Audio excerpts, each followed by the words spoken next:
Pernah kepikiran gak sih, kalau definisi sukses yang selama ini kita kejar itu rasanya sempit banget. Seolah-olah semua orang lagi lari di lintasan yang sama, berebut satu panggung yang itu-itu aja. Nah, hari ini kita akan bedah tuntas buku Attribute karya Jamil Azaini yang nawarin cara pandang yang menurut saya cukup radikal tentang apa itu sukses yang sejati. Yuk, kita mulai. Buku ini tuh langsung dibuka dengan pertanyaan yang nusuk banget. Jadi apa kalau semua orang maunya cuma jadi bintang utama?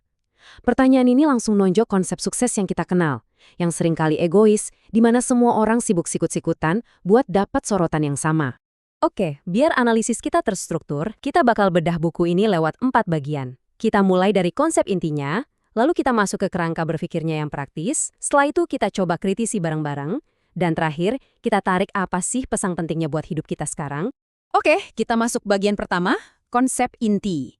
Di sini, kita bakal bongkar metafora utama yang jadi pondasi dari seluruh buku ini, yaitu, hidup adalah sebuah panggung. Gini, menurut Azaini, kita semua kan pasti pengen happy ending. Tapi, coba deh pikirin, apa artinya happy ending kalau itu cuma buat kita sendiri, sementara dunia di sekeliling kita lagi kacau balau? Kebahagiaan sejati itu nggak bisa egois. Dia bahkan pakai analogi dari The Walking Dead. Gila, tajam banget. Apa rasanya menang kalau kamu jadi satu-satunya orang yang selamat di tengah kiamat zombie? Ini bener-bener nekanin poin utamanya. Kita ini kan makhluk sosial, bukan sekedar survivor yang mikirin diri sendiri. Nah, kalau sukses yang egois itu ternyata hampa, lalu solusinya apa dong? Oke, kita lanjut ke bagian kedua, kerangka penulis. Kita lihat alat praktis apa yang ditawarin buku ini buat membangun kesuksesan yang lebih punya makna. Jadi, alat kunci yang dikenalin sama Azaini itu namanya 4 pernyataan. Ini bukan sekedar matriks biasa ya. Ini tuh alat buat maksa kita keluar dari pola pikir pilih salah satu. Dan justru mendorong kita buat secara sadar milih hasil yang paling bagus buat semua orang. Contoh gampangnya gini, soal kekayaan dan iman. Kenapa sih kita harus milih salah satu? Kerangka ini justru nantang kita. Kenapa nggak jadi kaya di dunia sekaligus masuk surga? Best of both worlds, kan? Logika yang sama persis berlaku buat urusan kerjaan dan keluarga. Tujuannya bukan ngorbanin karir demi keluarga atau sebaliknya, tapi gimana caranya kita secara aktif ngejar karir yang cemerlang dan keluarga yang rukun. Dan semua contoh tadi ujung-ujungnya ngebawa kita ke jantung dari buku ini, bahwa kehormatan yang sejati itu bukan datang dari kita yang disorot di atas panggung, tapi justru dari tindakan mulia kita menyediakan panggung buat orang lain bersinar. Nah, visual ini nunjukin dengan jelas banget pergeseran cara pandang yang dimaksud. Dari yang tadinya fokus jadi bintang tunggal, menjadi seorang produser yang malah menciptakan banyak bintang baru. Keren banget kan? Oke, sekarang waktunya kita pakai kacamata seorang analis. Mari kita lihat buku ini secara kritis.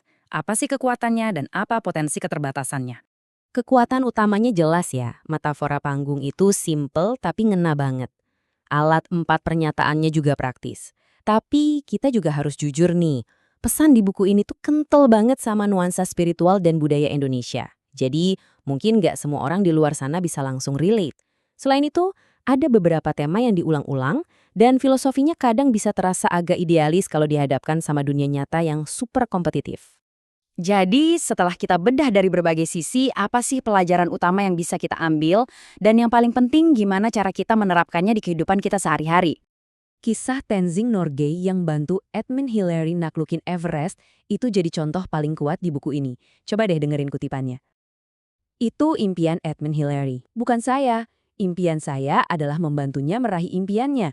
Wow, ini definisi sesungguhnya dari menemukan tujuan hidup dalam kesuksesan orang lain. Buku ini juga ngenalin konsep unik namanya ilmu klakson. Ini bukan soal pamer atau sombong ya, justru sebaliknya. Maksudnya adalah kita tuh punya kewajiban buat bunyiin klakson.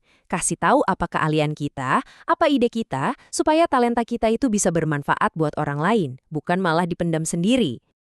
Jadi, gimana caranya kita wujudin semua ini? Buku ini ngasih semacam cetak biru yang jelas banget. Pertama, jadi pembangun panggung buat orang lain. Kedua, pakai alat kayak 4 pernyataan pas ambil keputusan. Ketiga, jangan pelit bunyiin klakson alias berbagi keahlian. Dan yang terakhir, jangan lupa berterima kasih. Simple tapi dalam. Dan kita tutup pembahasan ini dengan pertanyaan paling reflektif dari bukunya, yang mengubah semua teori tadi jadi panggilan buat kita masing-masing. Jadi, Coba renungan sejenak. Siapa sih Tenzing Norgay dalam hidup Anda?